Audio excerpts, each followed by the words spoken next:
प्रशांत कोरटकरच्या अंतिम जामिनाविरोधात थोड्याच वेळात तातडीची सुनावणी पार पडेल। राज्य सरकारतर्फे मुंबई हायकोर्टात याचिका दाखल करण्यात आली आहे, तर काही वेळात ही तातडीची सुनावणी पार पडेल। प्रशांत कोरटकरला कुठलाही अंतरिम दिलासा न देता या प्रकरणावर अंतिम सुनावणीची मागणी राज्य सरकारतर्फे करण्यात आली आहे। मुख्यमंत्री देवेंद्र फडणवीसांचं नाव घेऊन छत्रपती शिवाजी महाराजांचा अपमान केल्याचं प्रकरण आता प्रशांत कोरटकरने इतिहास अभ्यासक इंद्रजित सावंत यांना कॉल करून धमकी दिली होती, ज्यात त्याने छत्रपती शिवाजी महाराज आणि छत्रपती संभाजी महाराजांबद्दल अपशब्द वापरले होते। प्रशांत कोरटकरवर कोल्हापूर त्याचबरोबर नागपूरमध्ये गुन्हे दाखल आहेत।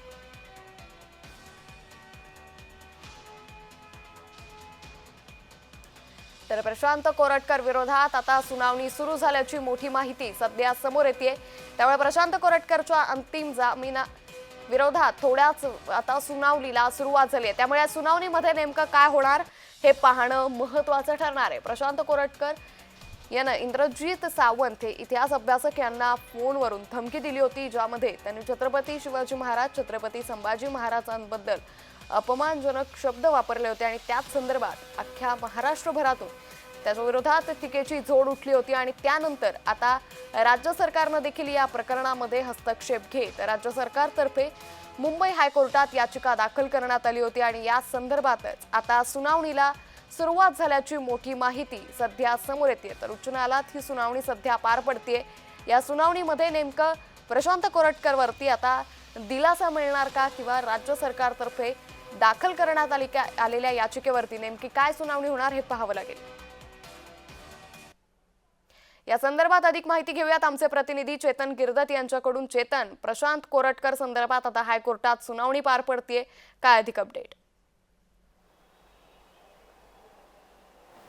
नक्कीच प्रशांत कोरटकर हे गेल्या काही दिवसांपासून चर्चेचा विषय ठरलेले आहेत आणि देवेंद्र फडणवीस यांचं नाव घेऊन छत्रपती शिवाजी महाराज असतील किंवा छत्रपती संभाजी महाराज असतील यांच्याबद्दल आक्षेपार्ह विधान जे आहे ते केलं होतं आणि यानंतर कोल्हापूर असेल किंवा नागपूर असेल या दोन्ही शहरांमध्ये त्यांच्यावर गुन्हे जे आहेत ते दाखल झालेले होते। मात्र आपण पाहिलं कोल्हापूरमध्ये जो गुन्हा दाखल होता, या कोल्हापूरच्या गुन्ह्यामध्ये त्यांना अंतरिम जामीन जो आहे तो मंजूर करण्यात आलेला होता। मात्र नागपूरच्या प्रकरणामध्ये आपण पाहिलं तर अजून देखील प्रशांत कोरटकर हे फरार असल्याचं आपल्याला पाहायला मिळतंय।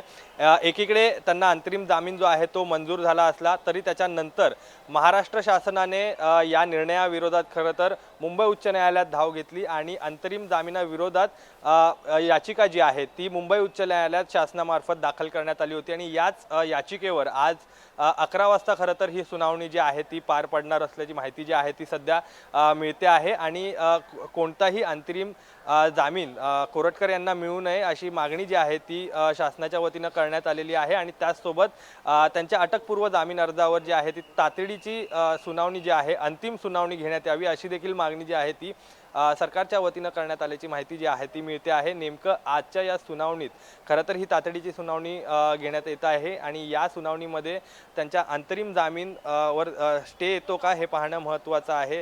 त्यांना दिलासा मिळतो कोरटकरांना की त्यांच्या अडचणीत वाढ होतात, त्यांना काही शिक्षा होते, हे पाहणं देखील तितकंच महत्त्वाचं आहे। आता निश्चित चेतन, त्यामुळे एकंदरीतच आजच्या सुनावणीमध्ये काय पार पडणार, काय निर्णय होणार हे पाहणं अतिशय महत्त्वाचं ठरणार आहे। मात्र जसा आपण उल्लेख केला की प्रशांत कोरटकर अजूनही फरार आहे, त्यांचा शोध कशा पद्धतीने पोलिसांकडून घेतला जातोय आणि आज ज्या निर्णयानंतर पोलिसांकडून कशा पद्धतीने प्रशांत कोरटकरचा शोध घेतला जाईल। नक्कीच आज जर मुंबई उच्च न्यायालयाने या प्रकरणामध्ये जर कोरटकरांना दिलासा दिला तर मग ही अटक जी आहे ही थांबवली जाणार आहे। अटकपूर्व जामीन अर्जावर खरं तर सुनावणी जी आहे ती पार पडते आहे आणि जर या प्रकरणामध्ये अटकपूर्व जामीन अर्ज जर मंजूर केला तर नागपूर पोलीस जे आहेत ते या प्रकरणामध्ये त्यांना कोरटकर यांना अटक करता येणार नाही आहे। त्यामुळे आजचा निर्णय जो आहे हायकोर्ट नेमकं काय निर्णय देतं याकडे सर्वांचं लक्ष आहे। मोठा दिवस आहे या प्रकरणात देखील आपण पाहिलं तर थेट देवेंद्र फडणवीस यांचं नाव घेऊन खरं तर त्यांनी वक्तव्य जे आहे ते केलं होतं आणि इतिहासकार जे आहेत सावंत यांना त्यांनी धमकी जी आहे ती दिली होती आणि त्यानंतर संपूर्ण राजकारण जे आहे हे तापताना आपल्याला पाहायला मिळालं होतं। आणि आता या प्रकरणामध्ये जी आजची सुनावणी होते ह्या सुनावणीमध्ये नेमकं कोरटकर यांना दिलासा मिळतो की त्यांचा जामीन अर्ज जो आहे तो फेटाळला जातो हे पाहणं महत्त्वाचं आहे। निश्चित, त्यामुळे या सुनावणीकडे आपलंही लक्ष असेलच। धन्यवाद चेतन, आपण दिलेल्या सविस्तर माहितीसाठी।